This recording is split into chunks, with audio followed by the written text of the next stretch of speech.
Hey everybody, welcome to Tech Talk Tuesday, number 67. It's not quite time yet, but it will be in a minute. I'm filthy today, steady moving stuff every day so we can get set up in our new facility camp, set up in Nashville, Tennessee. But I want to take a minute to talk to you guys on this Tuesday evening. Hey JJ, what's up, my man? Alex, I'm glad you guys are watching and clicking in. Hey Alan, I'll say a little meet and greet here for a few minutes till we get a crowd on. Alex, good morning, good afternoon, 6 o'clock here. Hey, it's Eastern Standard Time here. It's not daylight savings time anymore, but it is Georgia time.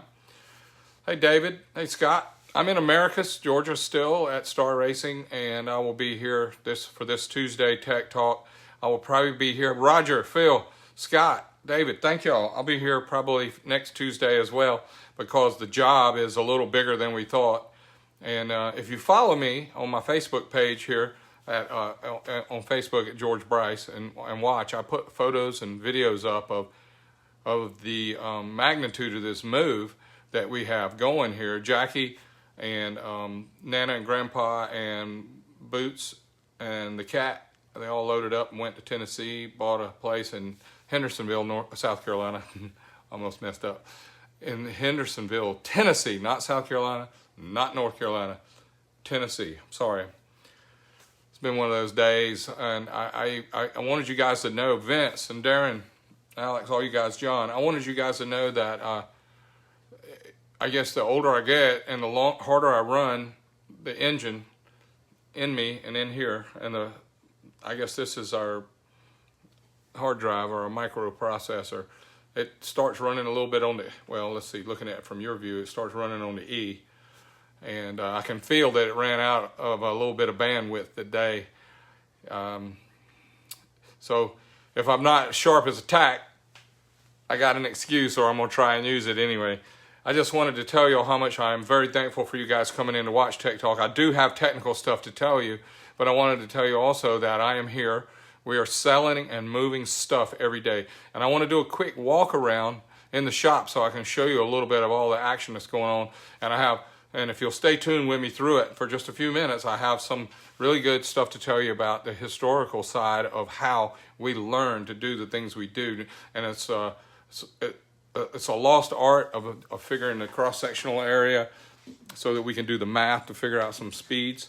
And also have some camshaft gear I want to share with you about buckets and cam timing and lifters. And I saved some pieces I brought out here to show you. But I want to show you around a minute, and let's talk about how much stuff we're moving and the transition of taking everything that's here. And I want to say, let me turn this around and say, hey Dawn, what a beautiful idea. Hey Wally, yeah, I see you want to help me. I know you need to do something because of your, being retired has not been as much fun for you as you might have thought. Or maybe you didn't even think it was going to be fun. But there's some Milwaukee 8 head, some cross-sectional molds, head finish, throttle body, some buckets, and Tech Talk number 67. Bear with me a minute. Let me tell you a couple things. All right, I'm going to walk through here right quick, and I'm going to tell you about some of the trophies and what's going to go on with them. I can't take all of them with me. I'm going to take a bunch of them. I'm very thankful for all of them, and these represent how many lots and lots of people in my life and my career that have helped me win these, including the late, great John Myers and Angele Sampé, who was a rider for us for 7 or 8 years, and she won a bunch. And I wanted to tell you that a friend of mine, Rolf Schnur, that helped us do the Star Racing Challenge, he came up with a great idea today of finding the winner's circle hat and the winner's circle photo of some of these Wallies. And we have two hauls of winner's circle photos. Please don't get dizzy following me. And when we find the Wally and the winner's circle photo, along with the winner's circle hat, we're going to create a package for us to give to charity. And I'm working on the charity of choice. I'm working on some ideas, but when you see it, I want you to know that we have a good thought in mind to share some of this stuff with a really nice value package, having the winner's circle hat, the winner's circle photo, and the Wally to go with it for you collectors and fans that would be interested in something like that. I want to show you it's dark back here, but I'm going to see if my camera will live through it. But there's some stuff that we've moved out of the attics that are over top of our workshop. And I have to sell, give away, throw away, move these things. And I want you to see real quick before I lose you guys, but if you're not interested or whatever. But this is, just bear with me a second so I can show you the junk and the treasure. Say that really, junk and treasure that we have discovered and kept, because I've been here for 41 years, y'all. 41 years. So there's a lot of stuff. We got enough parts from Cosman. Hey, Andy. Mechanical contractors, Malcolm. But there's enough stuff here to build these FXR style frames Sandy Cosman created. I bought all that stuff a long time ago. Okay. Well, if it doesn't connect, then I've got to go back up front before I lose you guys. But I wanted to cutting out. But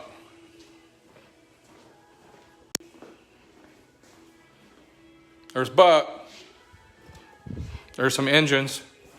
Let me get back up front before this thing shuts me down. I got a good crowd watching, and I want them to act dumb. All right, we're coming back into the fold where we can see. All right, I hope I got a good connection now. But I've only got 1 or 2 jobs left. I've got this one customer's Milwaukee 8 engine we've got to finish in the next few days. And I got the engine for Buck that we're doing. It's a 126 that has big bore and big cylinders, and we're going to use the black cylinders on the silver engine and the silver B2 heads, and it'll have that cool look to it, like Bobby Webb told me today, where it has silver heads and black cylinders, kind of like the old school engines. But my technical talk today, I see I've lost a few of you trying to keep up with this madness of my roaming around my shop. Okay, you're asking about the frames. No. I'm selling the whole kit. Like, it'll be all the fixtures, all the frames, all the parts. I would not sell one frame. That's not going to happen. I can't do it. Okay. I want to tell you about when me and the guys here at the shop were learning how to go fast. There was this way that Larry Widmer shared with me back in the day, this molding compound. And it's probably pretty famous now. But look, we didn't have 3D models. We didn't have CAD that would work for what we were doing. And so we would take a port mold of our favorite cylinder head, the one that went fast, and we did every port. We did all 4 intake ports, all 4 exhausts. This was called Catfish. This was in 1995 when John Myers was racing for us. So basic breakdown of the flow chart, probably at 10 inches. That was probably okay back in the day. And then what we would do with this port, it went fast, and we won. So we didn't have CNC machines, and really there was nobody messing around with CNC machines. So what we would do is we would take the port mold with a 2-part mold compound, and we would cut these up. It would cut these in pieces.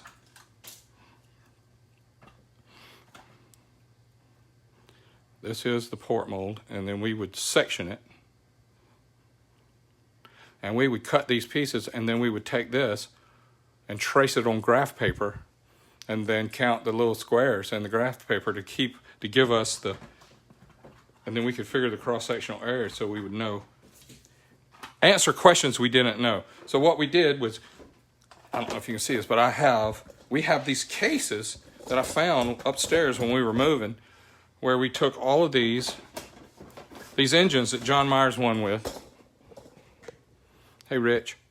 Hey, Bill. Catfish. Big Brody. High Bird. Duke. Catfish. Doodad. DDA. Anyway, I have cases of these where we got these port molds. We made the port molds ourselves. I'm not saying we invented this. I'm just saying it's how we learned. Here is a mold out of the head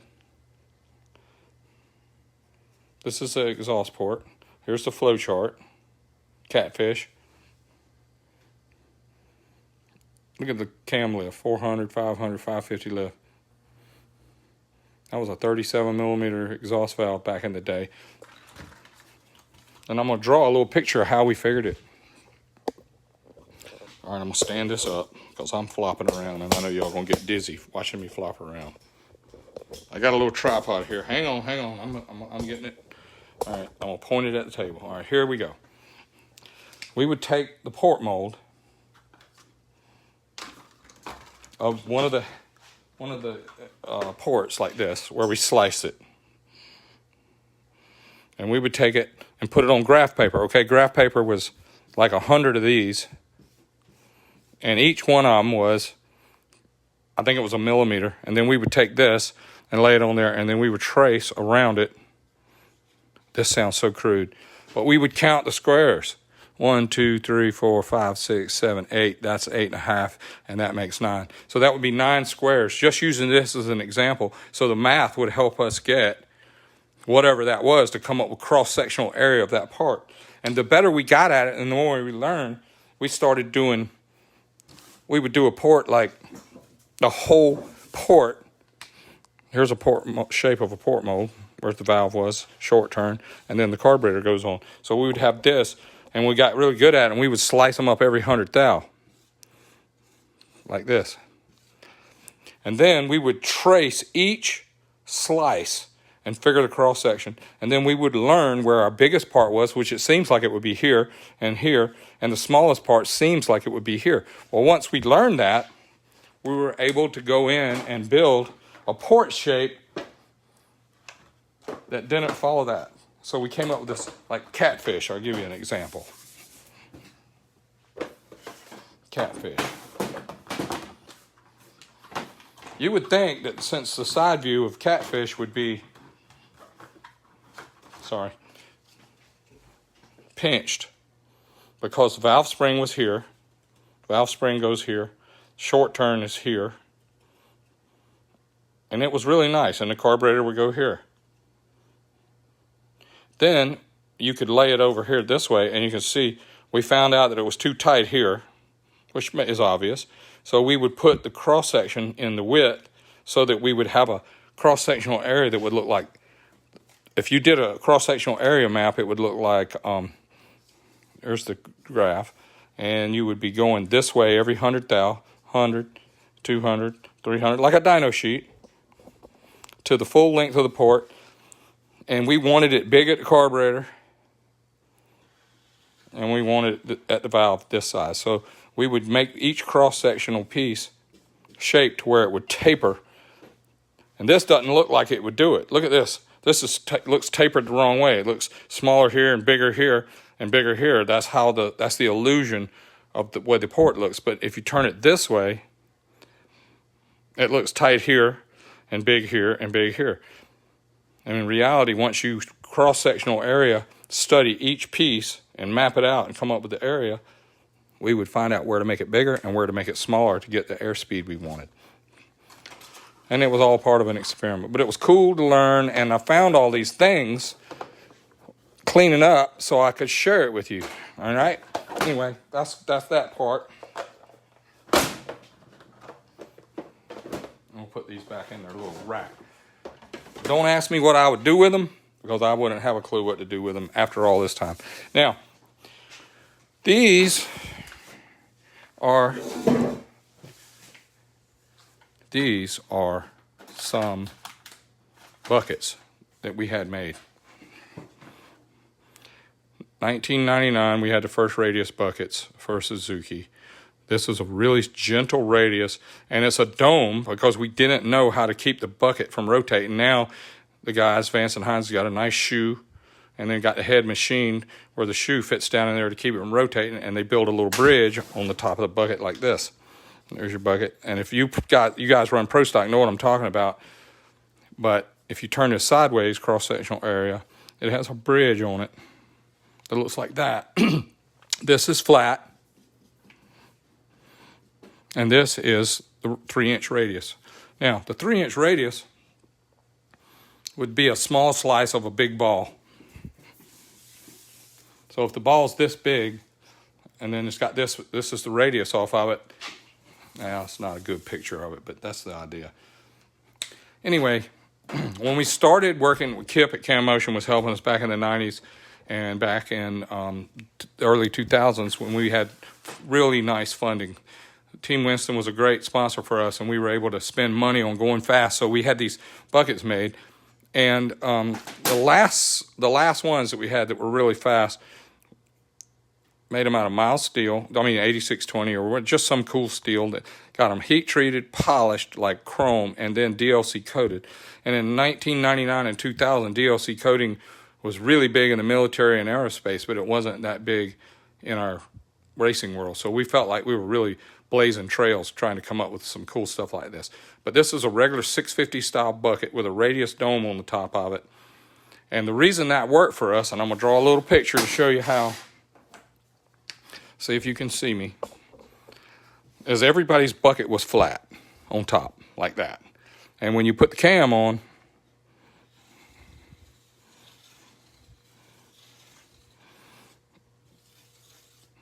type 1, direct acting, and then you would roll the cam lift through, and at one point you would have the lobe laying here on the side. And if it rotated further this way, this lobe would dig into the corner of the bucket right here, and it would literally eat the bucket, and it would dig a hole, it would dig a groove in the lobe. So you say, well, why wouldn't you just cut that away? Well, it doesn't go fast, and if you look, you can see how much room we had with the radius bucket where we weren't even running off the bucket anymore because the design had the actual tappet dropped away for the lift. And what we ended up with, and the reason this happened, y'all, is we were trying to move the valve on the intake stroke. When the piston's going down on the intake stroke and the valve was opening, we wanted to get the most thousandths per degree of lift. And we were running around like at peak velocity, we were running around, let's see, what was it, about 0.12 lift per degree. Well, if you went to 0.0125, just to use some numbers, the lobe would run off the edge of the bucket and burn the bucket and burn the lobe, because we really wanted it to be all it could be. So in a car, they put rocker arms in them, and they move the for like on the Pro Stock Buells and V-twins where you run you have a 600 lift lobe with a 2-to-1 rocker would be 1 inch 200 lift. I don't know if that makes sense to you, but that's what rate of acceleration and velocity will do for you. Is you want when the piston's moving away from TDC, you want the intake valve to chase it as fast as you can, and that would give you a chance to get more air in early and trap it. So the buckets played a huge part for us. So in 2000 and 2001, 2002, with Angel riding and on the Star Racing bike, Team Winston, we were able to really win some races and set some records. And we were able to keep it pretty quiet for a long time. And I want you to notice this very crappy wear. See this wear right here? I learned a lot about oil, lubrication, and point contact when this was happening, because when Webb or Kip at Cam Motion or whoever made your camshafts for you, and you had a flat bucket like on a Kawasaki 900 or ZX1, a GSXR, no. At Kawasaki Z1, KZ, GPZ, they have flat top buckets. And the lobe of the cam would be shaped like this. You see this slant right here? They would put a little bit of a tilt to this lobe, a little taper to it, so that when this runs through, and we'll go sideways, we'll go 90 degrees so you can see how this looks. Same thing. But this taper, this little taper here, would make these buckets rotate. And that keeps them from wearing out. Also, the point contact was to go all over the bucket. It would rub here, it would rub here. As the bucket was turning and the cam's going round and round and round, as this cam keeps rotating, this keep going, this bucket would rotate. This thing would get some RPM to it, where it wasn't so fast it would wear out the bore, for the buckets, but it would move fast enough to where not one place on the bucket wore out. And they would last for 100,000 miles easy. Now, let's fast forward to 2000 when we were running the point contact radius buckets. That means that it was a dome. We didn't have the kind of bucket like Vance and Hines uses now, where they have a bridge across the center and the lobe. This was a point contact, and we didn't change the cams to suit. So our lobe would look like this, and it would only touch here.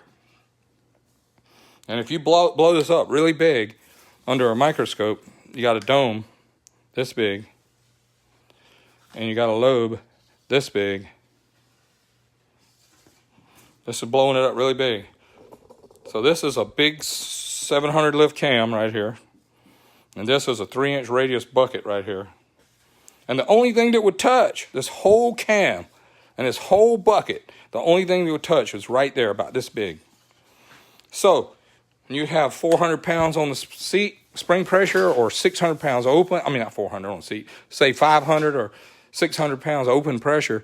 The tip of the cam. I'm going to show you a full lift shot. Here's the full lift with the dome. The cam at full lift. That means that the cam was sitting here like this. That's at full lift, okay? If you turn this 90 degrees, and now you got the cam lobe in here at full lift like this. Same thing.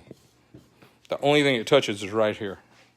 Now that spring pressure and that lack of lubrication, and how this, if you could do an infrared temperature study of this, this would be cold, this would be cold, this would be cold, this would be cold, this would be warm, this would be cold, this would be warm, and this would be glowing red hot. Because all the pressure from the whole spring, valve, cam, everything was going right through this. And that's what they call point contact. Well, I was just a young'un with a good sponsor. I didn't really know that was going to happen. So I had hundreds of buckets made, polished to a chrome mirror finish, DLC coated, and we had to bring them with us because these buckets, when we were running Team Winston, these buckets would last for 2 runs. If you had to, you could suffer through race day maybe. But you had to run a set of buckets on Friday, a set of buckets on Saturday, and then you'd put fresh buckets in for Sunday. And if you could get to the finals and take it apart, you'd throw the buckets in the trash because they were worn out, because all the pressure was right on this nose. This nose and this bucket was all catching right here. And it doesn't look bad from the side view, from the, parallel with the crank. It doesn't look bad that way. But man, oh man, you get this thing 90 degrees and you see where this big old cam lobe is here and the bucket is here. I'm going to exaggerate it.